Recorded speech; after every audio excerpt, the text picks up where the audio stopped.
வணக்கம். இது வழக்கு.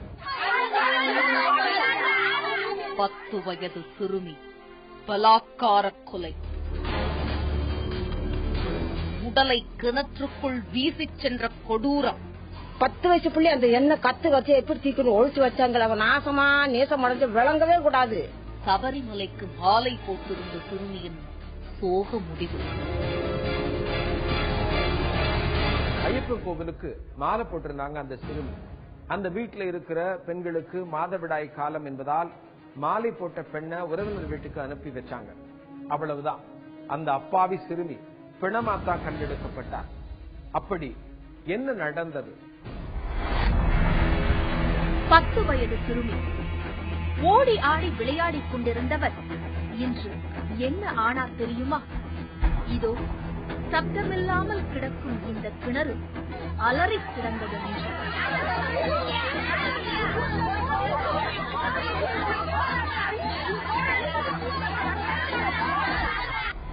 ஆம், 3 காமுகர்களால் பாலியல் பலாத்காரம் செய்யப்பட்டு கொடூரமாக கொன்று வீசப்பட்டிருந்தார் அந்த சிறுமி.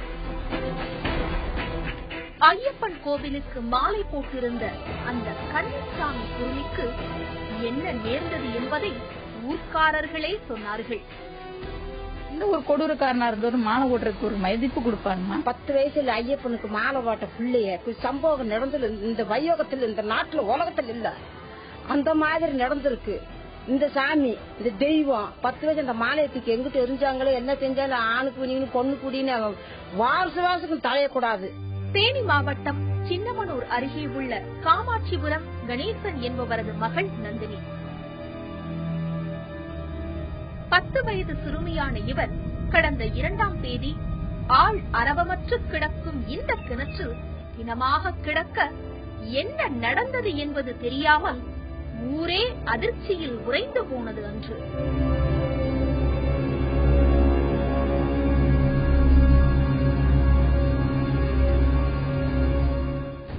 கிணறு அருகே இருந்த சோளக்காட்டுக்கு சோளத்தட்டை ஒடிக்க சென்றபோதுதான் நந்தினி தவறி விழுந்திருக்க கூடும் என்று எண்ணினார்கள் எல்லோரும்.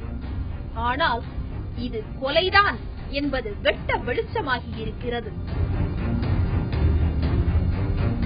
ஆம், வீட்டில் இருந்தவர்களுக்கு மாதவிடாய் காலம் என்பதால் கோவிலுக்கு மாலை போட்டிருந்த நந்தினியை அவரது சொந்தக்காரர் வீட்டிற்கு அனுப்பி வைத்த போதுதான் இந்த கொடூரம் நடந்திருக்கிறது. கன்னிச்சாமி ஃபர்ஸ்ட் டைம் போட்டிருக்கு. அப்போ மென்சேஷன் ஆனதுனால பாப்பாவை அக்கா வீட்டுக்கு, அவங்க பாப்பாவோட பெரியம்மா வீட்டுக்கு அனுப்பி விட்டுருந்தோம். போயிட்டு வாமா, நாளைக்கு பாட்டி உன்னை கூட்டிட்டு வரேன்றாங்க. சரி பாட்டின்னு சொல்லிட்டு போன பாப்பா தான். இங்கிருந்து போறப்ப மணி 4-4:15 இருக்கும். 4:15 தான் டைம் கரெக்டா இருக்கு. அன்னைக்கு 3:00க்கே ஸ்கூல் விட்டாச்சு. வெள்ளனை விட்டாங்க, மழை பெஞ்சதுனால வெள்ளனை விட்டாங்க. 4:15 இருக்கும் டைம். போன பிள்ளை சாமி கும்பிட நேரமாச்சு அப்படின்னு கேட்ட பிறகுதான் அப்ப நம்ம அக்கா வீட்டுக்கு போகணும்னு எனக்கு தெரியும். அதே இதை கேட்டனவும் பிள்ளைகள் 2 பேர்த்தையும் தூக்கிக்கிட்டு நான் அதே வழிதான் போயிருக்கேன். இப்போ சொல்றாங்களே அந்த கிணறு, அதே வழிதான் பாப்பா வீட்டுக்கு போயிருக்கேன். அப்போ எனக்கு தெரியாது. பள்ளி விட்டு வீட்டுக்கு வந்த நந்தினி தனது அம்மாவின் அறிவுரைப்படி அருகே இருந்த உறவினர் வீட்டுக்கு செல்ல வழியிலேயே இந்த கொடூர செயல் அரங்கேறி இருக்கிறது. விழுந்துருச்சுங்கிற எண்ணத்துலதான் வச்சு இருந்துட்டோம். மறுநாள் காணாமலுக்கு போஸ்ட்மார்ட்டம் போட்டு போன பிறகு நாங்க எல்லாரும் அங்க போயிட்டோம். ஒரு பையன் இது தங்கச்சிகிட்ட போட்டா கொடுங்க, அந்த பொண்ணு போட்டா கொடுங்கன்னு கேட்டிருந்திருக்கோம். இந்த பிள்ளை சொன்னது போட்டா இருக்குடா, நீ எந்த இடத்துக்குள்ள சேர்ந்தவன், நீ அண்ணனா தம்பியா அப்படி கேட்கவும், இல்ல நாங்க பாக்கணும் அப்படின்னு சொன்னாங்க. பக்கத்து ஃப்ரெண்ட்ஸு கேக்குறாங்க. அந்த பிள்ளைக்கு ஒரு டவுட், எதுக்கு அந்த போட்டோ வீடியோ கேக்குறாங்கன்னு ஓடி போய் பிடிக்க போற நேரத்துல பக்கத்துல பெரியப்பா மகன் வச்சிருக்காரு அண்ணன். அவரை கூப்பிட்டு இது மாதிரி போட்டோ கேட்டு ஓடுறான்னு சொல்லவும் அவருக்கு வரைக்கும் பிடிச்சு சுத்தி இருக்கிறாங்க சேர்ந்து பிடிச்சு இது பண்ணிட்டு போலீஸுக்கு போன் போடவும் அவங்கள எடுத்துட்டு போய் அவன் அடிச்சு கேட்ட பிறகுதான் தெரியும் இத்தனை பேரு. அது 3 பேர்.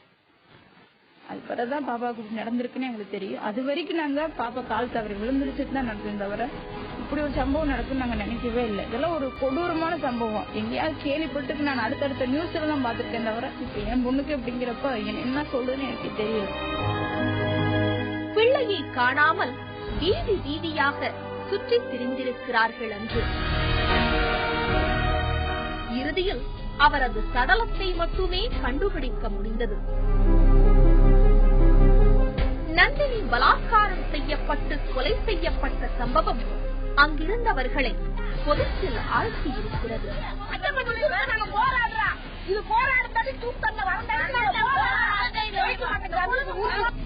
சம்பந்தப்பட்ட அந்த 3 பேரையும் வெளியில் விடவே கூடாது என வலியுறுத்துகிறார்கள்.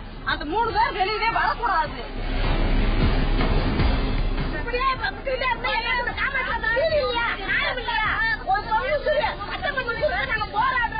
இது போராட்டத்தை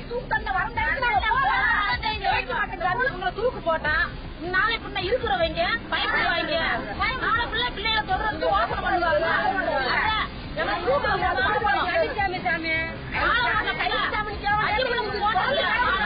பேருமே கஞ்சா குடி, சாராய குடி, பெண்கள் எங்க இருந்தாலும் ரகலை பண்றது, அதுல எங்க ஆளுங்க கொஞ்சம் இருக்க நாங்க அதுல யாராச்சும் லேசா அப்படின்னு ஏன்டா அப்படி செய்யணும்னா அடிச்சுடுறாங்க.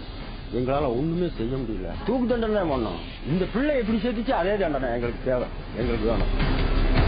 அப்பாவி சிறுமியை, அதுவும் மாலை போட்டிருக்கிறார் என்று கூட கருதாமல் சீரழித்தவர்களை கொடுமையாக தண்டிக்க வேண்டும் என்பது ஊர் மக்களின் கோரிக்கை.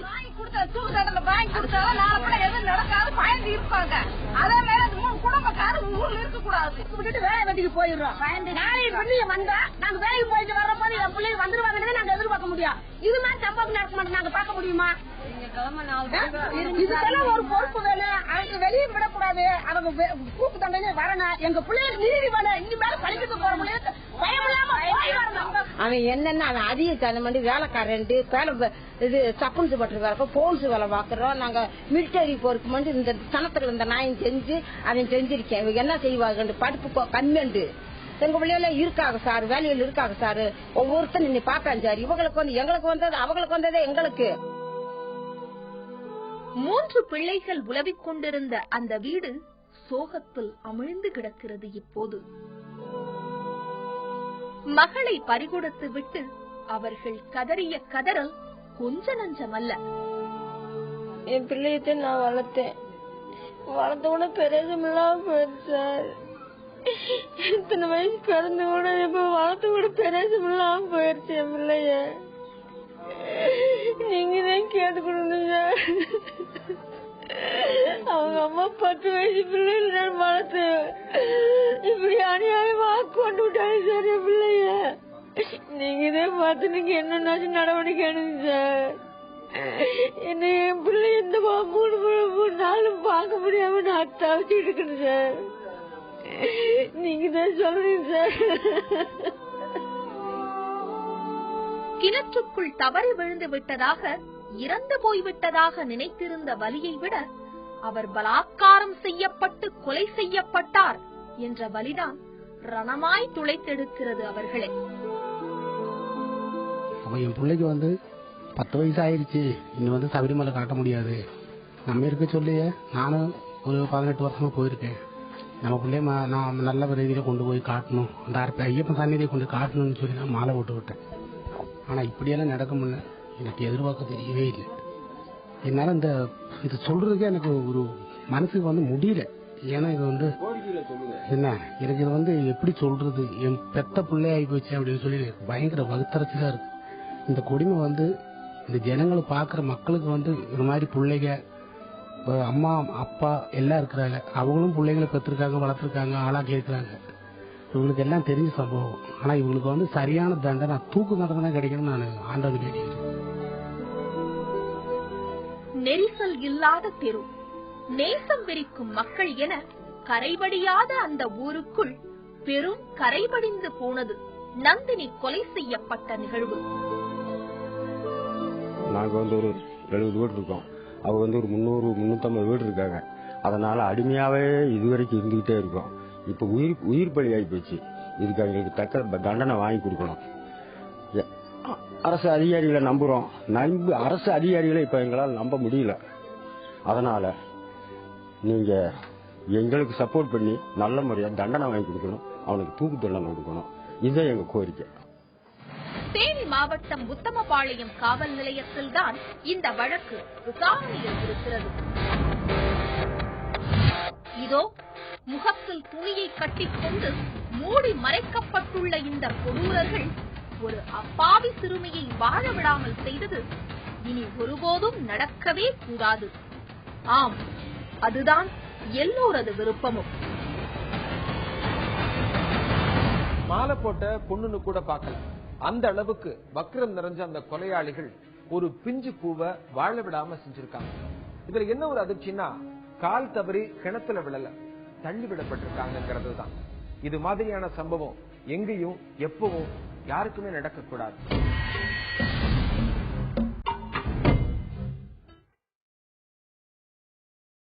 காலை 9 மணிக்குத்தான் அவர் கொலை செய்யப்பட்ட செய்தி பரவியது. ஆம், சாலை ஓரமுள்ள பனை மரத்தடியில் தலை நசுங்கி கிடந்தார் அந்த மனிதர். தகவல் அறிந்து காவல்துறையினரும் வந்துவிட்டார்கள்.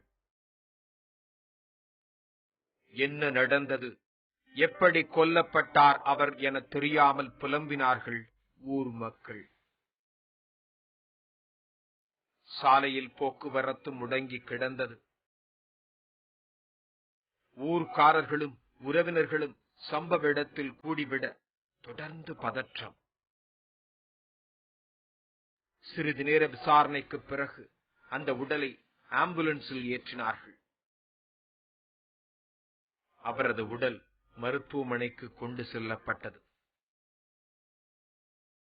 இதோ கண்ணீர் அஞ்சலி பேனரில் இருக்கும் பச்சையப்பன் என்பவர்தான் கொலை செய்யப்பட்டவர். உத்திரமேரூர் ஒன்றியம் சாலவாக்கத்தை அடுத்த சிறுதாமூர் ஊராட்சிக்கு உட்பட்ட பட்டா கிராமத்தைச் சேர்ந்தவர் பச்சையப்பன். 54 வயதான இவர் அன்றைய நாள் சில மர்ம நபர்களால் கொடூரமாக கொல்லப்பட்டிருந்தார். கடந்த 5ஆம் தேதி வெளியூர் செல்வதாக கூறிவிட்டு சென்றவர் திரும்பவே இல்லை. திமுகவில் முன்னாள் கிளை கழக செயலாளராக இருந்துள்ள பச்சையப்பனை யார் கொலை செய்தார்கள், எதற்காக கொல்லப்பட்டார் என்ற செய்தி மர்மமாகவே இருந்து வந்தது. இந்த நிலையில் பச்சையப்பன் குறித்து பலரும் பல தகவல்களை சொன்னார்கள். அவரை அதான் குடிச்சிட்டு ஏதோ அவங்க வீட்டுல ஏதோ அவங்க பொண்டாட்டி பிள்ளைங்கள பேசுவாரு தான், நான் இல்லைன்னு சொல்லல. அத்தை வச்சு இவன் ஒரு குற்றமா எங்கேயோ போய் பை மாடைக்கு இது வர ஆதாங்கத்தோட அவங்க ஊர் பஸ் யாருன்னு ஏற்றி அந்த பஸ்ல யாருனவன திரும்பி கீழே இறக்கி நடுவையில இன்னொரு பஸ்ல ஏற்றி நடுவையில கொண்டாந்து தள்ளி ஒன்னோட ஒண்ணு தள்ளி ஒரு பள்ளத்துல தள்ளி கல்லு தூக்கி தலையில போட்டு கருக்கு மட்டையால கைய கால அறுத்து சாவ வச்சுட்டாங்க சார். பச்சையப்பன் வீடே சோகத்தில் ஆழ்ந்து கிடக்கிறது. தற்போது வசதி இல்லாத வீடுதான் என்றாலும் சந்தோஷமாகவே வாழ்ந்து வந்திருக்கிறார் பச்சையப்பன். இந்த நிலையில்தான் தலையில் கல்லால் தாக்கப்பட்டு உயிரிழந்திருக்கிறார். எனக்கு 6ஆம் தேதி காலையில இது மாரி உங்க மாமனார படூர் கூட்டுரோட்ட மதுர் கூட்டுரோட்ட அடிச்சு போட்டு கிடக்கு அப்படின்னு போன் மூலியமா எனக்கு செய்தி வந்தது. நான் ஆல்ரெடி இங்க செங்கல்பட்டு தான் இருக்கேன். நான் எனக்கு இந்த விஷயம் தெரிஞ்சோடனே போயிட்டு பார்த்தோன்னே அந்த ஒரு பள்ளத்துல கல்லு மேல கல்லு வச்சு தலகம் போட்டு நசுக்கி இருந்தது. அதுக்கப்புறமா எடுத்து போட்டு பாடி எடுத்து போட்டு என்னென்ன பண்ணணுமோ இந்த முறைப்படி தனியாச்சு. போலீஸ் ஸ்டேஷன்ல அவங்க யாரு இந்த அக்யூஸ்ட் கண்டுபிடிக்கிறதுக்காக கம்ப்ளைண்ட் கொடுத்துருக்கோம். அவங்க கம்ப்ளைண்ட்டும் போது விசாரிச்சு வந்திருக்காங்க. விசாரிச்ச பிறகு அதாவது வியாழக்கிழமை இல்ல வெள்ளிக்கிழமை இன்னைக்கு இது மாரி உங்க மாமனாரை யாரு அடிச்சுன்னு சொல்லி நாங்க கண்டுபிடிச்சு சொல்லி சனிக்கிழமை இன்னைக்கு மதியமா போலீஸ் அக்யூஸ்ட கையங்காலமாக பிடிச்சிட்டு கொண்டு வந்துட்டாங்க. இந்த கொலை வழக்கு தொடர்பாக கிருஷ்ணா என்பவர் கைது செய்யப்பட்டு விசாரணை நடைபெற்று வருவதாக கூறப்படுகிறது. கிருஷ்ணான்றப்பன் ஏற்கனவே எங்க கொட்டாவில் படுத்து அவர் செல்லெல்லாம் 2-3 தடவை எடுத்து போயிட்டு இருக்கிறான். காசும் அவர் படுத்துன்னு இருக்கும்போது தூக்கத்துல அவர் பேசிட்டு படுக்கும் போது செல்லு காசு அவன் எத்தனை தகவல் எடுத்து வைக்கிறான். கொட்டாவில் நானே பார்த்து உதவி ஏண்டாங்க படுத்துன்னு கேட்டா நான் எங்க வீட்டுல சண்டை போறாங்க, அதனால தான் வந்து படுத்துட்டு எங்க இடத்துலயே உதவ மாட்டினாவன். அதுக்கு பிற்பாடு எங்க வீட்டுக்கு குடிச்சிட்டு வரும்போது பஸ்ல ஏறி அவர் சண்டை வாங்கினே வந்து மதுரை கூட்டூர்ல வந்து இறங்கி அவர் பின் தோண்டி பஸ்ல இருந்து வீசிட்டு நைட்டு 12-11 மணிக்கு லாஸ்ட் பஸ்ஸுக்கு வந்து அவர் இது மாதிரி மதுரை கூட்டு அவர் மறுபடியும் இதே மாதிரி செல்லு எடுத்துக்கிறேன், காசை பிடிக்கிறேன், இவர் கொடுக்க மாட்டேன்னு சொன்னாரு. அதனால மீண்டும் அவர் அடிச்சு டிச்சில தள்ளி அவன் கல்லை போட்டு நேசிக்கலாம். தனது தந்தையை கொலை செய்தவர் குறித்த பல தகவல்களை பகிர்ந்து கொண்டார் பச்சையப்பனின் மகன் பார்த்திபன். நிறைய தினமும் ட்ரிங்க்ஸ் அடிப்பாரு. ஆனா மத்த எந்த ஒரு பிரச்சனைக்கு போக மாட்டாரு, யாருக்கும் தொந்தரவும் கொடுக்க மாட்டாரு. வியாழக்கிழமை நைட்டு 6ஆம் தேதிக்கு வந்துட்டு கொலை செய்யப்பட்டார் சொல்லிட்டு எனக்கு ஒரு சந்தேகம். அதாவது வியாழக்கிழமை போயிட்டு வெள்ளிக்கிழமை காலையில எனக்கு தெரிஞ்சிருக்கு செத்துட்டா சொல்லிட்டு. எப்படி செத்துட்டாரு, ஏன் செத்தாரு சொல்லிட்டு எனக்கு எந்த ஒரு இன்ஃபர்மேஷனும் கிடையாது, எந்த ஒரு தகவலும் கிடையாது. போலீஸ் ஸ்டேஷன் இந்த கேஸ் எடுத்து நடந்துட்டு இருந்தாங்க. வியாழக்கிழமை 3 சந்தேகத்தின் பேர் வந்து ஒருத்தர் அரெஸ்ட் பண்ணியிருந்தாங்க. ஆனா அந்த அவன் வந்து எந்த ஒரு தப்பும் பண்ணல.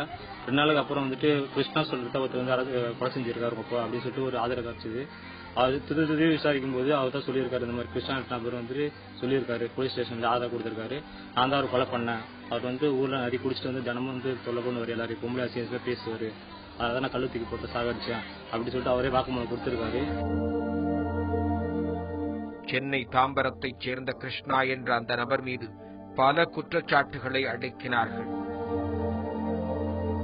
ஏற்கனவே இது வந்து கிருஷ்ணா பாத்தீங்கன்னா தாம்பரத்துல நிறைய கொலை கேஸ் இருக்கு. அவர் வந்து நிறைய திருட்டு கேஸ், பைக் திருடிக்கிறாரு, நிறைய இதுல வந்து நகை திருட்டு இந்த கேஸ் அவர் மாதிரி இருந்திருக்கு.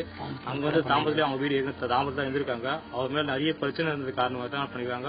அவங்க வீட்டுல அவங்க தாய் மாமா எங்க ஊர் தான். அவர் வந்துட்டு பிரச்சனை அவங்க இருந்து பிரச்சனை ஆடு சொல்லிட்டு அங்க வந்து அவங்க ஃபேமிலி எல்லாரும் கூப்பிட்டு வந்து பட்டாள தங்க வச்சிருந்தாரு.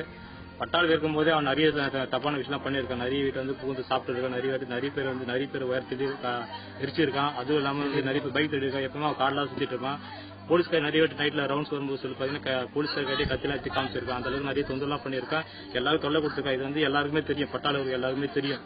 தெரிஞ்சிருந்து எல்லாருமே அவங்க என்ன பண்ணாங்கன்னா ஒவ்வொரு வாட்டி தப்பு செய்யும் போது அவங்க மாமா அவங்க மாமி எல்லாரும் உடந்தியா இருந்து சரி நம்ம பையன் தான் சொல்லிட்டு தப்பு பண்ணும்போது தட்டி கேட்காம அவனுக்கு உடந்தியா இருந்து சப்போர்ட் பண்ணனால்தான் இந்த அளவுக்கு இன்னைக்கு வந்து இவ்வளவு பெரிய விஷயமா நடந்திருக்கு. பச்சையப்பன் குடித்துவிட்டு அடிக்கடி வந்து தகாத வார்த்தைகளை பேசியதால் தான் ஆத்திரம் அடைந்து கொலை செய்து விட்டதாக காவல்துறை விசாரணையில் தெரிவித்திருக்கிறார் கிருஷ்ணா. தொடர்ந்து அவரிடம் விசாரணை நடத்தப்பட்டு வருகிறது.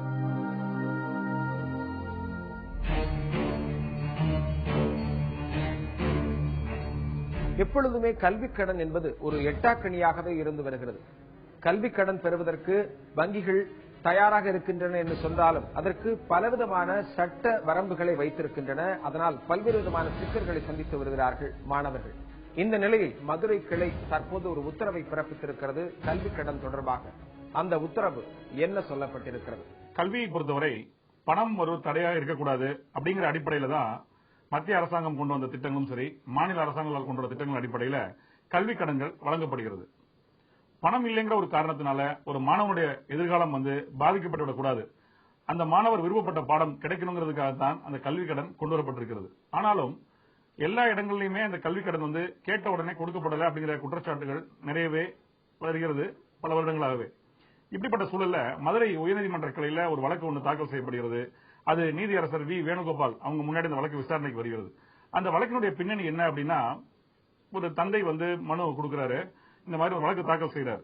தன்னுடைய மகனை வந்து மதுரையில் இருக்க ஒரு கல்லூரியில படிக்க வைக்கிறாரு. அது டிப்ளமோ இன் மெக்கானிக்கல் இன்ஜினியரிங். அதுக்காக வந்து அவர் ஆசைப்பட்டு 10ஆம் வகுப்பு முடித்த பிறகு அவர் அதுல சேர்க்கிறாரு. 2013, 2016 வரை அந்த கல்வி ஆண்டு காலத்துல வந்து அதை சேர்க்கறதுக்காக சேர்த்திருக்காரு. முதல் ஆண்டுக்கு 41,500 ரூபாய் மிகவும் சிரமப்பட்டு அவர் கடன் வாங்கி அவர் வந்து தன்னுடைய மகனுக்கான ஃபீஸை கட்டிடுறாரு. 2வது ஆண்டுக்கு வந்து ஃபீஸ் கட்டுற ஒரு சூழல்ல அவருக்கு பணம் இல்லாத ஒரு காரணத்தினால அவர் கல்வி கடனுக்காக வங்கியை அணுகிறாரு. அந்த வங்கியில வந்து தக்க விண்ணப்பம் தாக்கல் செஞ்சு பூர்த்தி செஞ்சு கொடுக்கிறாரு. ஆனாலும் அந்த வங்கி வந்து அந்த கடனை கொடுக்கவில்லை. அந்த இடத்துல அவர் அலைக்கழிக்கப்படுகிறார். அப்போ வந்து ஒரு மனு ஒன்று எழுதுறாரு, மதுரை கலெக்டருக்கு எழுதுறாரு. அந்த மதுரை மாவட்டத்துக்கு உள்ளாகத்தான் அந்த பேங்க் இருக்கு, அவர் பையன் படிக்கிற அந்த காலேஜ் இருக்க காரணத்தினால அவர் மதுரை கலெக்டருக்கு ஒரு மனு ஒன்று கொடுக்கிறாரு. அதுல சொல்றாரு, இந்த மாதிரி நான் வந்து ஒரு சலவை தொழிலாளி, நானு இந்த சலவை தொழில் செஞ்சுதான் என் பிள்ளைங்களை படிக்க வைக்கிறேன். இப்படிப்பட்ட சூழல்ல நான் ரொம்பவும் கஷ்டப்பட்டு நான் அவருக்கு வந்து பணம் கட்டியிருக்கிறேன் முதல் வருஷத்துக்கு. ஆனால் 2வது ஆண்டுக்காக ஃபீஸுக்காக நான் போய் கேட்கும் பொழுது அவங்க அந்த பேங்க்ல வந்து எனக்கு கொடுக்க மாட்டேங்கிறாங்க, மத்திய அரசாங்கத்தோட திட்டத்தின் அடிப்படையில கல்வி கடன் எனக்கு கொடுக்கப்படல அப்படின்னு சொல்லி அவர் தாக்கல் செய்யறாரு. அந்த அடிப்படையில வந்து அந்த வழக்கு விசாரணைக்கு எடுத்துக்கொள்ளப்படுகிறது. விசாரணைக்கு எடுத்துக்கொள்ளப்பட்ட பொழுது இருதரப்பு வாதங்களும் கேட்கப்படுகிறது. அப்ப வந்து வங்கியிலிருந்து சொல்றாங்க அவர் கல்வி கடனுக்கு அப்ளிகேஷனே கொடுக்கவே இல்லை அப்படின்னு அவங்க ஒரு வாதம் எடுக்கிறாங்க. அப்படி சொல்லும் பொழுது அந்த மதுரை உயர்நீதிமன்ற பெஞ்ச் வந்து உத்தரவு பிறப்பிக்குது. அதுல பல உச்சநீதிமன்ற உயர்நீதிமன்ற உத்தரவுகளை அவங்க காட்டுறாங்க. அதுல வந்து ஒரு உத்தரவுல சொல்றாங்க, அதாவது ஒரு மாணவன் வந்து அவர் ஒருவேளை வந்து அவர் ஃபெயில் ஆயிட்டாரு, தேர்வுகள்ல அந்த முதலாம் ஆண்டுல வந்து ஃபெயில் ஆயிட்டாரு இல்ல இரண்டாம் ஆண்டுல ஃபெயில் ஆயிட்டாருன்னா கூட அந்த அடிப்படையில வந்து கல்வி கடன் மறுக்கப்படக்கூடாது அப்படிங்கறத அவங்க தெளிவுபடுத்துறாங்க. ஆகவே வந்து நீங்க உடனடியாக 3 வார காலத்துல அந்த உத்தரவு பிறப்பிச்ச 3 வார காலத்துல அவங்களுக்கு நீங்க கல்வி கடன் வழங்கணும். ஒருவேளை அதுக்கான அப்ளிகேஷன் இல்ல, விண்ணப்பம் இல்லைன்னு சொன்னா அதற்கான விண்ணப்பத்தை வந்து அவரிடம் கொடுத்து அதை அவர் உடனே அவர் தரும் பட்சத்துல 3 வார காலத்துல வந்து அவங்களுக்கு கல்வி கடன் தரணும்னு சொல்லி அந்த உத்தரவுல பிறப்பிச்சிருக்காங்க. அந்த தீர்ப்புல உயர்நீதிமன்ற நீதிபதி திரு வி வேணுகோபால் அவர்கள் சொல்றாங்க, வங்கிகள் எல்லாம் வந்து ஒரு விஷயத்தை மனதில் இருத்திக் கொள்ள வேண்டும். அதாவது என்ன காரணத்திற்காக அந்த வங்கி கடன் கொடுக்கணும்னு சொல்லி அரசாங்கம் திட்டம் கொண்டு வந்திருக்கிறதோ அந்த கடன் கொடுக்கப்பட வேண்டும். அப்படி கடன் கொடுக்கல அப்படின்னா அது ஒரு மாணவனுடைய வாழ்க்கையை வந்து பாதித்து விடக்கூடிய தருணங்கள்ல அந்த மாதிரியான விஷயங்கள்ல மிக ஒரு கடுமையான போக்கை கடைபிடிக்க கூடாதுன்னு சொல்லி அவங்க உத்தரவு பிறப்பிச்சிருக்காங்க. மேலும் அந்த தீர்ப்புல அவங்க சொல்றாங்க, அது வந்து அவர் அரசு கோட்டால வந்தாலும் சரி இல்ல மேனேஜ்மெண்ட் கோட்டால வந்தாலும் சரி, ஒரு படிப்புக்கு ஒரு கல்லூரியில் வந்து சேரும் பொழுது அது எந்த அடிப்படையில இருந்தாலும் ஒரு முறை அவர் உள்ள வந்துட்டாரு அப்படின்னா அதன் பிறகு அவருக்கு கல்வி கடன் வழங்கும் பொழுது வேறு ஒரு கடுமையான நடைமுறைகளையோ ஏதாவது ஒரு காரணம் சொல்லி அதை ஒதுக்கி விடணும், தள்ளி விடணுங்கிற ஒரு அடிப்படை நோக்கம் இருக்கக்கூடாது. மாணவர்களுக்கு தேவையான கல்வி கடனை உரிய வகையில் வழங்கணும்னு சொல்லி உத்தரவு பிறப்பிச்சிருக்காங்க. இந்த உத்தரவின் வாயிலாக வந்து மாணவர்களை பொறுத்த வரைக்கும் கல்வி கடன் கொடுக்கிறது இல்ல தடை இருக்கிறது அப்படிங்கிற தருணங்களை பொறுத்த வரைக்கும் இந்த உத்தரவு பெருமளவில் அதை காப்பாற்றும் வண்ணமாக இருக்கிறது. மீண்டும் வேறொரு வழக்கோடு உங்களை சந்திக்கிறேன். நன்றி, வணக்கம்.